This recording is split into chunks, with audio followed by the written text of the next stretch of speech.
नमस्कार दोस्तों, आप सभी का बहुत बहुत स्वागत है आपके अपने YouTube channel winners education point पर। जैसा कि आप सभी को ज्ञात है कि मार्च के लास्ट में अप्रैल के फर्स्ट में इंटरव्यू 2019 के अभ्यर्थियों का इंटरव्यू आयोजित किया जाना है। साथ ही साथ अप्रैल माह में मुख्य परीक्षा भी होना है। तो सभी अभ्यर्थी असमंजस की स्थिति में है कि वह मुख्य परीक्षा की तैयारी करें इंटरव्यू की, तो वह हमारे साथ इंटरव्यू और मुख्य परीक्षा दोनों की तैयारी कर सकती हैं। हमारे हस्तलिखित नोट परचेस करके मुख्य परीक्षा की तैयारी भी कर सकते हैं और साथ ही साथ वह हमारे इंटरव्यू आदि की जो प्रमुख सीरीज चल रही है उसका लाभ लेकर वह इंटरव्यू की तैयारी भी कर सकते हैं। तो चलिए स्टार्ट करते हैं आज का हमारा वीडियो, जिसमें हम महत्वपूर्ण प्रश्नों की श्रृंखला हमेशा आपके लिए लेकर आते हैं, जिनके इंटरव्यू मुख्य परीक्षा आदि में 100% पूछे जाने की संभावना होती है। तो चलिए स्टार्ट करते हैं आज का हमारा वीडियो। सर्वप्रथम आप हमारे चैनल को सब्सक्राइब करें, वीडियो को लाइक एवं शेयर करें। हम डिस्क्रिप्शन बॉक्स में जाकर इंस्टा मौजूद की लिंक के माध्यम से आप हमारे मुख्य परीक्षा एवं प्रारंभिक परीक्षा के हस्तलिखित नोट्स भी परचेस कर सकते हैं, जो कि टॉपर्स के निर्देशन में तैयार किए गए। चलिए स्टार्ट करते हैं आज का हमारा वीडियो। जैसा कि हम आपको इंटरव्यू के बेसिक मंत्र और सब चीज़ें बता चुके, कैसे आपको ड्रेसअप वगैरह होके जाना है, तो आज हम आपको बताएंगे कि सोचने पर मजबूर कर देने वाले प्रश्न कौन कौन से, और हर अभ्यर्थी से यह प्रश्न जरूर पूछे जाते हैं क्योंकि यह बेसिक प्रश्न है। तो हम इन प्रश्नों पर आपको बताएंगे किस प्रकार से कैसा क्या आंसर देना है और कैसे आपको क्या करना है, तो यह हम आपको बताएंगे।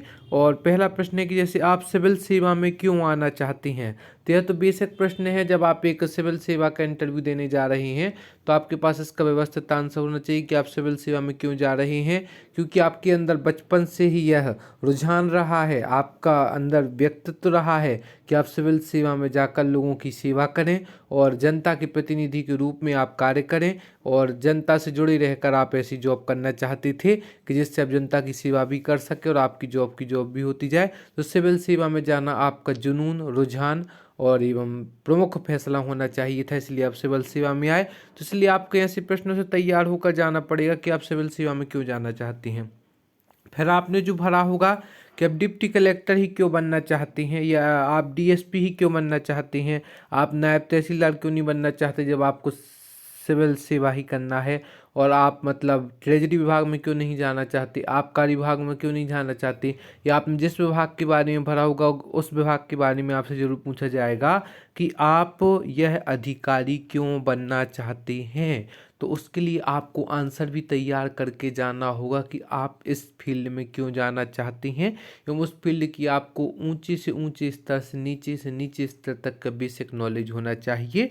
आप किस व्यक्तित्व को देखकर प्रभावित होते हैं, तो आपको उस व्यक्तित्व का नाम और उस व्यक्तित्व को देखकर क्यों प्रभावित होते हैं उसके बारे में भी आपको बताना होगा। जैसे कई लोग पूर्व राष्ट्रपति श्री अब्दुल कलाम जी को देखकर प्रभावित थे, क्योंकि उनके अंदर जो सादगी थी, शिक्षा के अंदर गुणवत्ता थी, गुणग्राही दृष्टि थी, उसको देखकर भी लोग प्रभावित होते थे। कई लोग स्वामी विवेकानंद जी को अपना रोल मॉडल मानते हैं।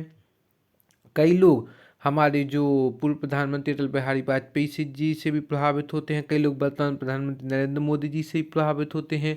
कई लोग विभिन्न नेताओं से प्रभावित होते हैं। कई लोग अभिनेताओं से प्रभावित होते हैं। कई लोग शिक्षा जगत के लोगों से प्रभावित होते हैं।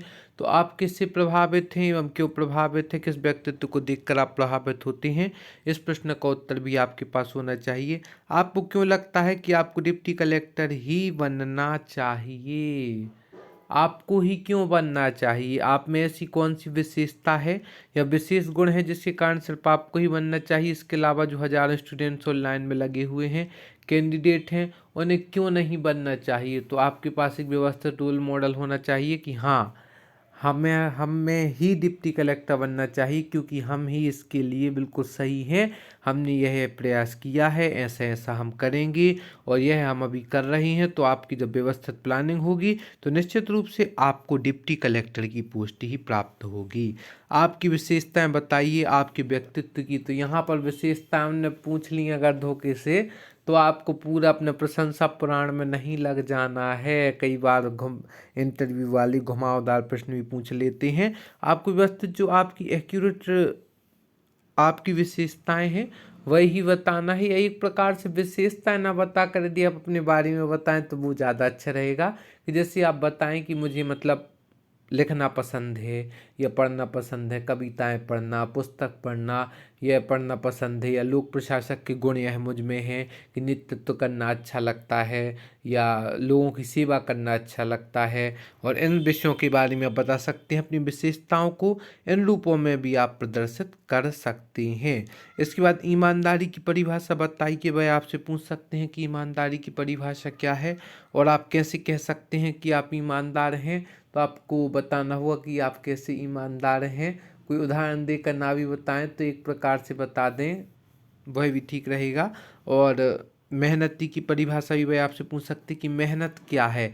कभी कभी वो आपसे भाग्य और पुरुषार्थ के बारे में पूछ सकते हैं, तो उससे भी आपको तैयार रहना होगा। और वह पूछ भी सकते हैं आप भाग्य के भरोसे हैं कि आप पुरुषार्थ के भरोसे हैं। तो इसमें आप डिप्लोमेटिक आंसर देने की स्थिति में रहे तो ज़्यादा अच्छा है, क्योंकि ना ही भाग्य से डिपेंड व्यक्ति को श्रेष्ठ कहा जाता है, ना ही पुरुषार्थ पर। दोनों के सहयोग से ही व्यक्ति को सफलता की प्राप्ति होती है, भाग्य एवं पुरुषार्थ दोनों के सहयोग से। तो आप पुरुषार्थ करके अपने भाग्य को प्राप्त करेंगे। इस प्रकार से आप आंसर दे सकते हैं। जैसा कि हमने कहा है, जिस प्रश्न का उत्तर आप पर ना बने तो आप उससे सॉरी कहकर आगे बच भी सकते कि हमें इस विषय का नॉलेज नहीं है। लेकिन यदि आपको उस विषय का आधा अधूरा ज्ञान है तो आधे अधूरे विषय के ज्ञान के बारे में आप ना ही बोलें तो ज़्यादा अच्छा रहेगा। पुलिस का ध्येय वाक्य क्या है, यह भी आपको बताना होगा, पूछा जा सकता है। सेना का ध्येय वाक्य, इसरो का ध्येय वाक्य, DRDO का, ऑल इंडिया रेडियो, दूरदर्शन आदि के ध्येय वाक्य आपसे पूछे जा सकते हैं। आप अपने क्षेत्र की बेरोजगारी कैसे खत्म करेंगे। आज ये सबसे बड़ी समस्या बनकर आई है, जो बेरोजगारी है वह एक प्रमुख समस्या बनकर आई है। तो आप अपने क्षेत्र की जो बेरोजगारी की समस्या है उसको कैसे खत्म करेंगे, यह भी आपके लिए एक महत्वपूर्ण प्रश्न होगा। लेकिन आपको उसके लिए एक व्यवस्थित प्लानिंग के साथ आपको आंसर देना होगा कि आप कुटीर उद्योग, लघु उद्योग या बड़े उद्योगों में लोगों को लगाएंगे, कि कैसे आप मतलब फैक्ट्री वगैरह में लोगों को लगाएंगे, कि कृषि कार्य में लोगों को लगाएंगे, किस प्रकार से, या आप कहाँ पर नौकरी उत्पन्न करेंगे, या कहाँ पर आप किस माध्यम से आप रोजगार लाएंगे कि आप बेरोजगारी को खत्म करके अपने क्षेत्र में और लोगों को रोजगार से परिपूर्ण करेंगे। इसके बाद का महत्वपूर्ण प्रश्न है आचार संहिता क्या होती है। तो आचार संहिता आपको पता ही, चुनाव के पहले जो लागू की जाती है आचार संहिता, इसमें समस्त फिर अन्य कार्य प्रतिबंधित हो जाते हैं। तो आचार संहिता के बारे में भी आपको व्यवस्थित जानकारी होना चाहिए। लोक सेवकों को पद की सुरक्षा संविधान के किस अनुच्छेद से प्राप्त होती है। तो यहाँ पर संविधान की भी आपको पूरी नॉलेज होना चाहिए कि संविधान के किस अनुच्छेद में किस चीज़ का वर्णन व्यवस्थित रूप से किया गया है। आप कौन सा अखबार पढ़ती हैं, आप कौन सा अखबार पढ़ते हैं, वह अखबार में क्या क्या प्रमुख सूचनाएं आती हैं, और वही अखबार क्यों पढ़ते हैं, अन्य कोई अखबार क्यों नहीं पढ़ते हैं।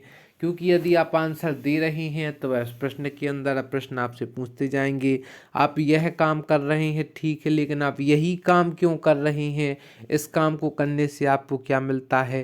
यह सभी प्रश्न आपसे पूछे जाने के लिए आप तैयार रहें। एक प्रकार से कहा जाए तो आपको एक युद्ध भूमि में जाना है और वहाँ से बाण आते जाएंगे। आपको केवल अपना जो ढाल रहती है, ढाल को ताने रखना है और उनसे बचते रहना है, जिनसे आप बच जाएंगे।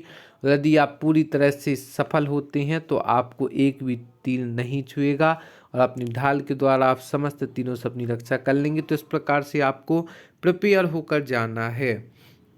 आपके पसंदीदा व्यक्तित्व कौन कौन से हैं, इनके बारे में भी आप बता देंगे। आपके पड़ोस में कौन कौन रहता है, उनके नाम।